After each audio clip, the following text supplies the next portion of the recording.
We're live. We're live. Hi, it's Victoria here from VMove Estate Agents. We're live in Lancaster. We're doing a staging and styling appointment today.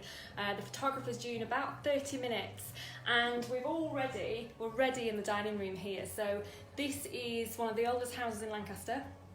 1698 it's from, so there's a lot of cottage appeal here. So we've tried to keep that through the styling.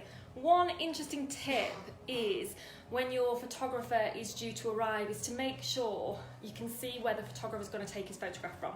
So we think in this room, just because it's a little bit more narrow, it's going to be the easiest from the door because then you get as much of the room in as possible.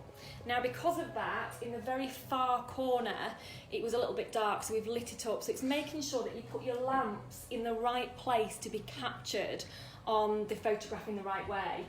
It was previously before in this corner and it just wouldn't have been as easy to have been seen. So we've got a lot of drama going on in this room now. It looks super, super pretty. I'm really, really pleased with it. We've got a nice little book here, which is all about the walks that you can do in the area.